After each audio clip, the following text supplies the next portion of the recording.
ধন্যবাদ। আমার প্রতিপক্ষ দল বলে গেছে যে শুধু হাত ধোয়া নয়, স্বাস্থ্যসম্মত শৌচাগার হচ্ছে গুরুত্বপূর্ণ। তো আমাদের প্রতিপক্ষ দল একটু হলো আমাদের বলেছেন যে হাত ধোয়াটা একটু হলো গুরুত্বপূর্ণ। তো আমরা বলেছি যে হাত ধোয়াটা যেহেতু গুরুত্বপূর্ণ, তাহলে আমাদের হয়তো বলছে একটু যে হাত ধোয়াটা যে আসলেই গুরুত্বপূর্ণ। তো আমি বলতে চাই যে হাত ধোয়াটা গুরুত্বপূর্ণ। এটা আমাদের 15ই অক্টোবর হচ্ছে আমাদের হাত ধোয়া দিবস। তো আমরা এটা সকলেই জানি।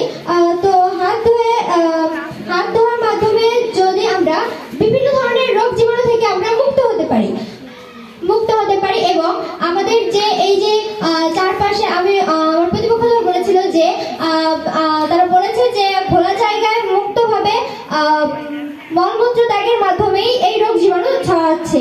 তো সেই রোগ জীবাণু যদি না ছড়ায় তার জন্যই তো তার স্বাস্থ্যসম্মত শৌচাগার ব্যবহারের কথা বলেছে।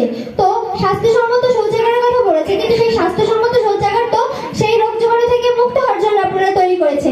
তো সেই স্বাস্থ্যসম্মত শৌচাগার তো তখনই আসবে যখন সেখানে হাত ধোয়ার সেখানে সকল ব্যবস্থা থাকবে। সেই সকল ব্যবস্থা অর্থাৎ সেখানে হাত ধোয়ার ব্যবস্থা থাকতে হবে, স্যানিটাইজারের ব্যবস্থা থাকতে হবে। তাহলে কি করে সেটা একটা স্বাস্থ্যসম্মত শৌচাগার হয়? আমি তো সেটা বুঝতে পারছি না আসলে সেটা কি করে হয়।